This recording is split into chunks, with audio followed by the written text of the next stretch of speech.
Bueno, en este segundo vídeo voy a hablar de los últimos apartados y tengo que comentar algunos aspectos de lo que yo espero que haya que decir al finalizar la programación didáctica y la unidad didáctica.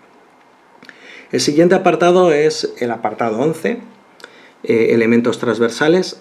Siguen estando igual que estaban en la convocatoria anterior. Sigo aconsejando su separación en 4 tipos, que son los 4 que aparecen en la legislación: el que hace referencia al fomento de la lectura, expresión oral escrita y demás, el que hace referencia a las TIC, el que hace referencia al emprendimiento y el que hace referencia a la educación cívica y constitucional. Bien, esos 4 apartados están bien, mirarlos en la legislación, copiáis y pegáis los títulos, como siempre he dicho, y alguna actividad que sea muy transversal. Incluso podría ser ideal en este apartado plantear 1 o 2 actividades que de alguna manera englobaran a todos los elementos transversales. Bueno, si habéis elegido una temática común a todo el curso, pues todavía daría mucho más juego, ¿no?, para explicarlos. Hay un apartado 12 que son actividades complementarias. Pasa de ser un subapartado que teníamos en la programación didáctica a ser un apartado. ¿Esto qué quiere decir? Bueno, yo siempre os he aconsejado plantear una actividad extraescolar o complementaria en vuestra programación didáctica, pero al ser un apartado de la oposición, pues yo considero que sería necesario esto ampliarlo un poco. Claro, no nos podemos volver locos, no es cuestión de hacer 4 salidas extraescolares únicamente con nuestra materia y pensar que el resto de materias van a hacer otras 4, porque eso es inviable, ¿no? Entonces yo sí que seguiría planteando una actividad extraescolar y complementaria, si pudiera tener las 2 características mejor, para que desde vuestro departamento los alumnos para los que estáis realizando la programación didáctica tuvieran esa actividad complementaria. También podemos hacer otro tipo de actividades que sean más transversales con otros departamentos. Es decir, hay que estar muy atentos a si en el centro en el que estamos contextualizando nuestra programación didáctica pues hay jornadas culturales, o hay algún plan de fomento de la lectura, o alguna salida extraescolar que pudiera tener alguna actividad complementaria relacionada con la nuestra. Es decir, se trataría de tener una desde nuestra materia y luego alguna más en la que nosotros participásemos. También puede ser algún tipo de concurso en el que participen diferentes centros y demás. Con esto ya el apartado 12 quedaría bastante completo. Por último, el apartado 13, evaluación de la práctica docente a través de indicadores de éxito. Debo decir, bueno, pues que aquí hay varias cosas que hay que tener en cuenta. En primer lugar, bueno, los indicadores de éxito para evaluar la práctica docente los debemos redactar nosotros. ¿Y en qué nos vamos a inspirar para redactarlos? Bueno, pues yo creo que es el momento de fijarnos en los fines que están en el decreto 87 dentro de objetivos y fines. Y entonces serían unos buenos referentes de evaluación de la práctica docente. Y debemos redactar estos indicadores de éxito. Deciros también que si nosotros buscamos en la legislación lo que quiere decir indicadores de éxito o dónde vienen indicadores de éxito, aparecen en el documento puente, y cuando picamos ahí son los indicadores de logro de los alumnos. Bien, ¿se podrían evaluar los indicadores de logro de los alumnos para evaluar esta práctica docente? Bueno, se podría hacer, pero sería solo una parte de ella. Es decir, si nos fijamos en el documento puente, que os recuerdo que no es legislación, cada indicador, o sea, cada criterio de evaluación se separa en 1, 2, 3, no sé si en alguna ocasión 4 indicadores de logro. Entonces podría ocurrir que a pesar de que un criterio de evaluación estuviera aprobado, hubiera algún indicador de logro que sistemáticamente la mayoría de los alumnos, y ahí habría que fijarse en el grupo, no sería una cuestión individual, no sería cuestión de que este alumno, esta alumna ha suspendido una parte del criterio de evaluación y lo podemos detectar en un indicador de logro. No se trata de eso. Se trata de que nosotros detectamos que hay un indicador de logro que el conjunto de los alumnos y alumnas no están haciendo bien. Entonces eso formaría parte de la evaluación de la práctica docente. Pero ya os digo, lo fundamental, tenemos que redactar nosotros unos indicadores de éxito que nos servirán para evaluar nuestra propia práctica docente. También en este momento se pueden incorporar algunos de los cuestionarios que hemos planteado según otras convocatorias y que perfectamente pueden estar en este apartado.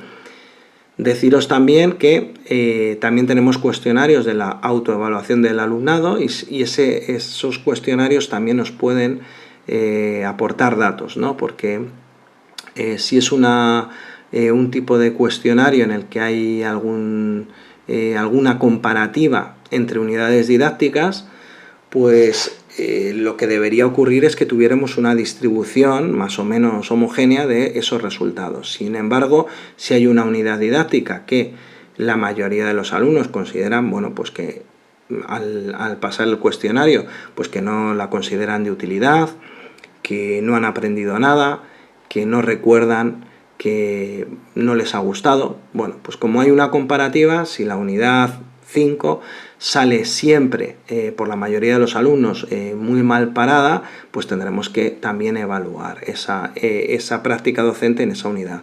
Y luego hay algún otro tipo de indicadores de éxito que se refieren al cumplimiento de la programación didáctica, que son bastante objetivos y sencillos de evaluar.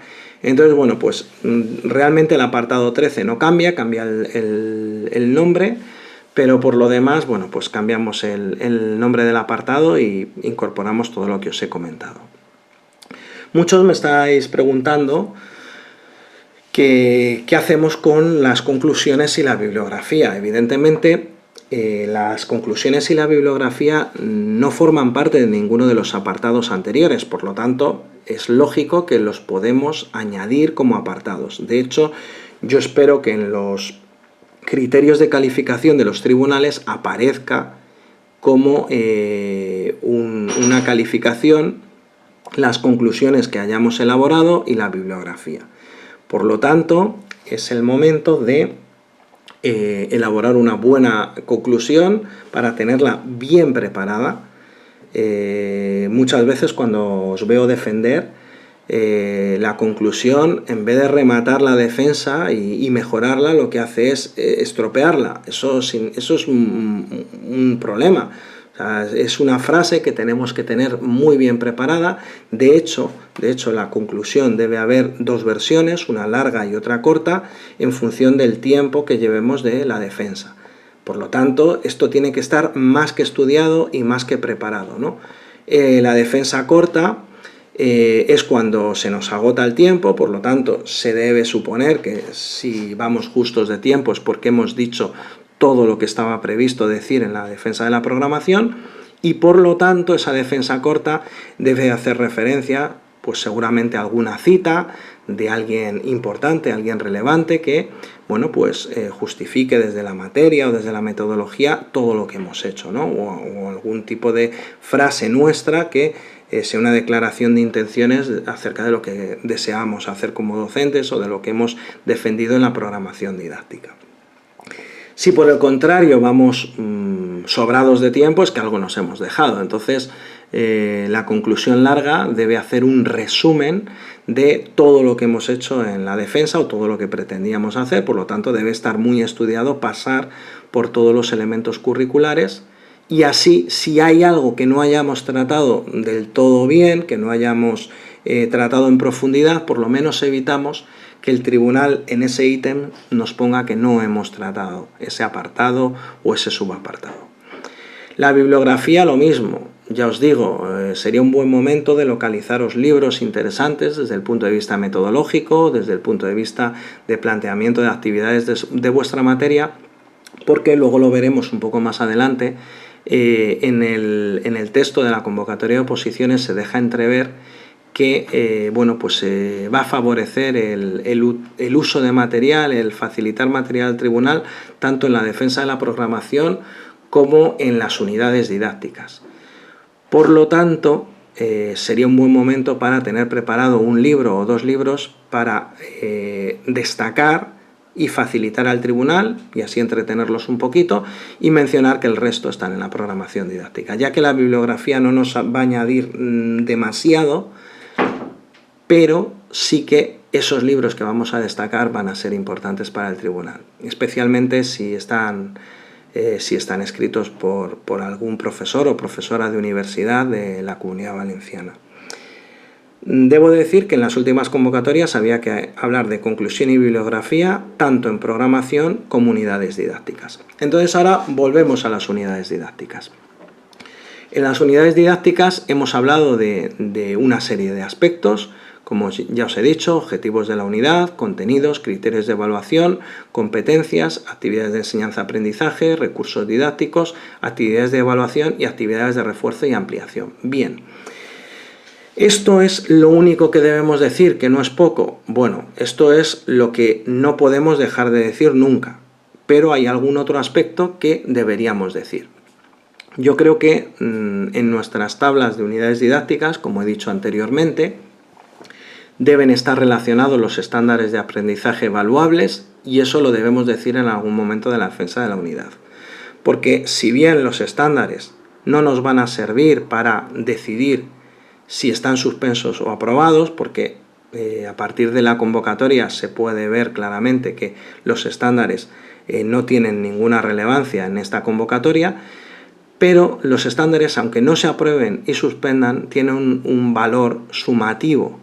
Entonces, si un criterio de evaluación tiene 4 estándares, la suma de la ponderación de estos estándares, que dada la importancia que dan a la convocatoria, deberían ponderarse por igual, bueno, pues deciden si el criterio de evaluación está aprobado o suspenso, y luego tenemos que establecer los mecanismos de recuperación. Por lo tanto, algo comentaría la unidad didáctica de los estándares. Bueno, pues están ahí en la tabla, relacionados, bla, bla, bla, y poco más. Debemos decir también que, como se centra la unidad didáctica en los criterios de evaluación, esto es más de la unidad, porque en la unidad se concreta más, pero en la programación ya debemos decir algo. Os recuerdo que existe un documento puente en la enseñanza secundaria obligatoria, que también puede servir para fijarnos la manera de redactar en bachillerato, pero ese documento puente no está en bachillerato, y nos sirve porque nos redacta unos indicadores de logro en función de los criterios de evaluación. Debo recordar que en el resto de comunidades autónomas la gente debe redactarlos. Aquí tenéis la suerte de que están redactados. Os recuerdo que no es legislación, que son orientaciones que están colgados de una página de consellería que es del CEFIRE, por lo tanto tiene una cierta oficialidad, pero no es legislación. Entonces, yo creo que habría que decir algo de los indicadores de logro, en tanto en cuanto nos sirven para elaborar las rúbricas. Y debemos llevar las rúbricas preparadas de una manera bastante vistosa, bastante elaboradas, para facilitárselas al tribunal, independientemente de que algo explicaremos de ellas. Y hay algunos aspectos que en las unidades didácticas aparentemente no hay que tratar, pero yo sí que diría algo de elementos transversales. Evidentemente, una vez que ya he terminado de todo lo obligatorio, debo decir algo. No sé, si estoy en una unidad didáctica donde hay una serie de cálculos y estos cálculos pudieran tener relación con el emprendimiento, pues debo decirlo. Incluso si hay una actividad que claramente tenga un enfoque pues, de tipo económico, empresarial, o una actividad que tenga bastante relación con una toma de decisiones, pues debería hablar del emprendimiento. De la misma manera que si hay algún tipo de actividad relacionada con las TIC, pues también debería comentarla. Entonces, los elementos transversales, por ejemplo, en las unidades didácticas deben tratarse. Hay algún aspecto que se trata, digamos, a través de actividades, por ejemplo, el refuerzo y la ampliación. Yo comentaría algo más. En la programación didáctica he hablado de la atención al alumnado con necesidades específicas de apoyo educativo. He planteado 2 supuestos. Esto de los supuestos es importante. Es importante porque, claro, aquí hay mucho debate, ¿no? En la programación didáctica, cuando se realiza, se desconoce el grupo concreto. al que vamos a dar clase, pero evidentemente hay que tratar la atención al alumnado. Entonces yo puedo plantear en la programación didáctica un supuesto, y esto es importante porque es un supuesto, no es lo que voy a tener en el aula, es un supuesto de lo que podría tener para demostrar mi capacidad a la hora de atender a ese alumnado que tiene necesidades específicas de apoyo educativo. Bueno, pues en la unidad didáctica podría hablar de, por el hecho de estar en esa unidad didáctica, qué dificultades espero encontrar. O, por mi experiencia docente, qué dificultades suelen tener los alumnos y alumnas en esa unidad didáctica. Y es lo que yo siempre os digo. He venido a hablar de mi libro. Cuando decidís defender la unidad didáctica 5, que podría ser, yo qué sé, números reales. Pues yo a partir de ese momento comienzo a hablar de mi libro. Los números reales deben aparecer en todo momento. Por lo tanto, en algún momento hablaré de qué dificultades espero que encuentren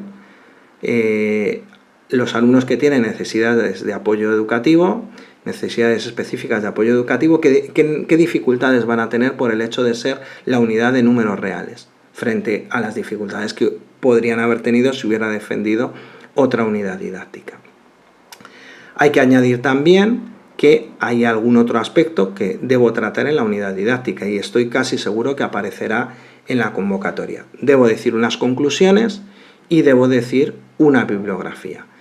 Esas conclusiones deben referirse a la unidad didáctica.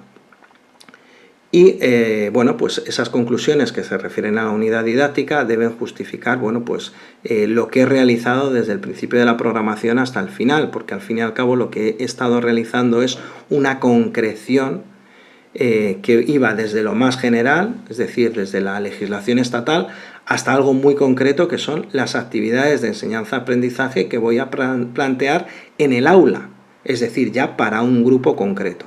Entonces, algo de eso debería decir y alguna conclusión general de todo lo que he hecho en la defensa para poner un broche y que el tribunal quede contento con lo que he dicho. También podría plantear alguna cita que hiciera referencia más o menos específicamente a la unidad didáctica que estoy planteando y, por supuesto, bibliografía diferenciada de la que he mostrado en la programación didáctica. Ahí sería el momento de entregar algún libro que tuviera más o menos relación con la unidad. Entonces, bueno, pues podéis intentar buscar libros que pudieran mostrarse en varias unidades didácticas o incluso en casi todas, ¿no? Dicho esto, en las unidades didácticas hay algunos aspectos que no aparecen y que hay que tratar. Y me voy al principio. Os he comentado que hay un apartado 10.2 que habremos escrito en la programación didáctica, que son las 10 a 15 unidades que hayamos decidido programar, estarán escritas en la pizarra, y esas unidades didácticas nos van a servir para iniciar la defensa de la unidad. Tenemos que tener mucho cuidado con el cambio de programación a unidad didáctica. No debe ser una frenada en seco, debe ser algo progresivo. Entonces, bueno, pues hay que tener en cuenta que cuando finalizo la programación didáctica sería un buen momento para decir algo del estilo A.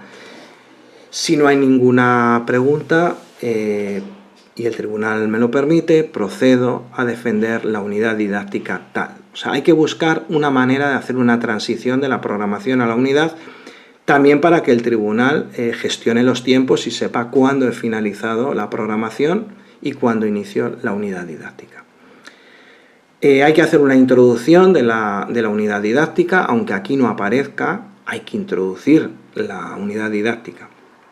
Entonces, de la misma manera que nuestra materia la hemos introducido al principio, justificándola por qué está en el currículo, porque esa materia ha tenido relevancia a lo largo de la historia en diferentes aspectos, pues hemos decidido defender una unidad didáctica que forma parte de un bloque.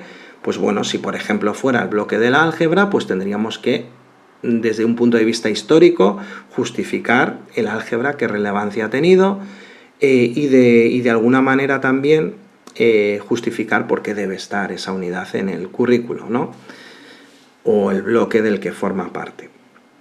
Y una vez que ya hemos iniciado eso y que hemos focalizado a través del apartado 10.2 esa unidad didáctica, qué le aportan las anteriores y qué aportan las demás, es decir, hemos puesto el foco de atención en mi libro, en la unidad didáctica, y a partir de ahí he comenzado a relacionar con el resto, pues ya procedería a empezar con los objetivos de la unidad didáctica.